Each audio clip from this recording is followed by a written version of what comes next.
Ladies and gentlemen, someone said when I first stood on the stage, give him hell, Joe. Yeah. Well, I want to tell you, I guess you know me. I'm reminded of that expression that I used to hear my grandfather use, quoting Harry Truman. When somebody said to Harry Truman, actually much before I could vote, but believe it or not, said to Harry Truman at the end of his campaign, they yelled, "Give him hell, Harry." And he looked out and he said, "No, I'm just going to tell them the truth and they're going to think it's hell."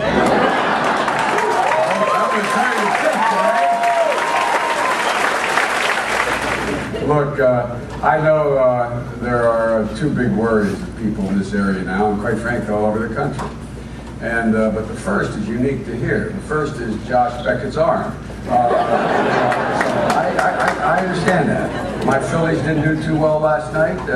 We had a rough night, but I understand. We give our priorities first: Josh Beckett's arm, and direct orders secondly, the economy. The folks, all kidding aside.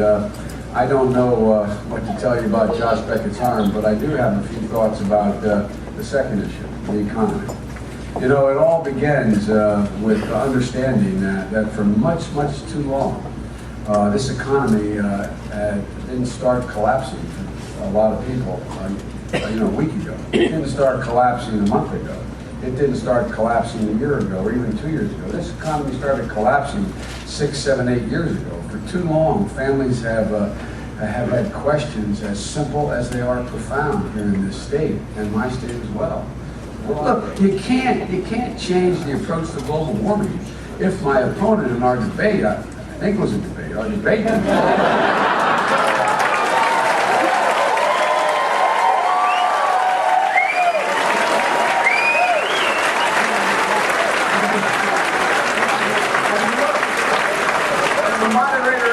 Do you think raised the cause of global warming? I mean, to paraphrase her, maybe, not sure. Look, how are you going to solve global warming? You have no idea what the heck is causing global warming.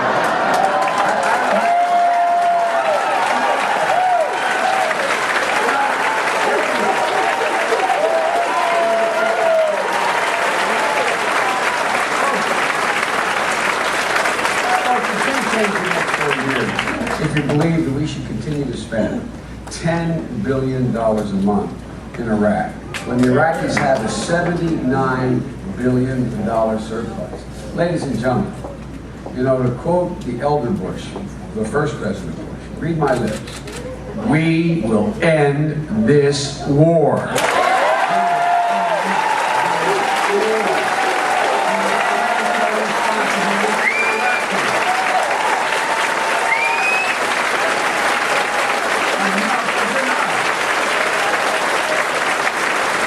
Those 2 hours, did John McCain realize that the median income of American families have dropped over $2,000 the past 8 years? Did all of a sudden John realize that here in New Hampshire, you folks have lost over 26,000 manufacturing jobs in the last 8 years? Did John figure out in those 2 hours that the premiums you pay for your health insurance have doubled in the last 8 years?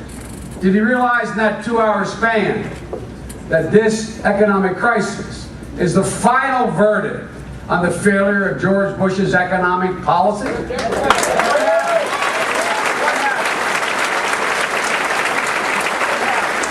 I know John spent a lot of time here in New Hampshire. John is fond of calling this his second home. He's even called it the second state. The problem is that just in the past quarter, 1,400 folks in New Hampshire have lost their homes. 1,400. Thousands more. Many people are living on the verge of whether or not they're going to lose their home. The financial crisis has now wiped out $2 trillion in people's retirement funds from their 401k plans and other investments. People are worried. Some of them are even angry. We're going to make it a lot easier for people to stay in their homes. Frighten people wanting to stay in their home because they don't know where to turn. We're going to start off by a little simple thing, changing the bankruptcy laws. Right now you go into bankruptcy, you can have your the amount of money you owe on your car renegotiated, you can have it changed, you can have, but guess what? Bankruptcy judge can't say which we're going to insist on in the new law. We should say the bankruptcy judge can say, look, instead of owing $100,000 to your home, we're reducing the amount of money you owe to $60,000. We're going to change the amount of money you owe in terms of the interest rates. Why? It's in the interest of the homeowner and the bank, to be able to do that. You can do it for every other item, you just can't do it for housing. That will help a lot of people who are on the edge. A lot of people are on the edge. Ladies and gentlemen, we're going to continue to push the Treasury Department in the hands of Barack Obama. He will control the Treasury Department to allow to go out there, and instead of letting those people on the cusp who are about to, or one paycheck away from losing their home, we're going to allow them to be able, the Secretary of Treasury, to use the authority he has to go out there and insist that the people who hold the mortgages sit down and renegotiate with, in fact, those distressed homeowners, to come up with a plan to play out longer the ability for them to stay in their homes and pay. We're also going to get serious about energy made in America. We think we have to drill more, but that's not the answer. We have 3% of the world's energy reserves. We consume 25% of oil reserves. We consume 25% of the oil in America. How do you drill your way out of that? Well, ladies and gentlemen, let's start with something that you're thinking about when you feel a chill in the air. How are you going to keep your homes warm this winter? The average cost of home heating in New Hampshire in the winter will be this year, average $3,400.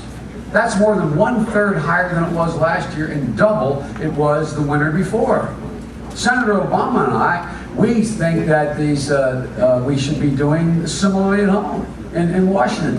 Double the LIHEAP program, double the home heating assistance program. People are in trouble. Additionally, Senator Obama and I want to give American families an energy tax credit, a tax rebate of $1,000, paid for by a windfall profits tax in the oil company, just like they did in Alaska. It starts with ending our addiction to oil. We're going to kill 3 birds with 1 stone by changing it. 1, we're going to strengthen our security. 2, we're going to protect our environment. 3, we're going to get the economy moving by creating high-paying jobs, an estimated 5 million of them under our plan. And here's what we're going to do. Instead of pouring $350 billion a year, which we do every year, into the sands of Saudi Arabia and the coffers of Venezuela, we should be pouring that same investment into renewable energy, creating jobs right here at home in the United States of America. But we think all of you who want to have the same exact health care plan Barack Obama, John McCain, and I have as United States senators should be available to you too. The exact same plan.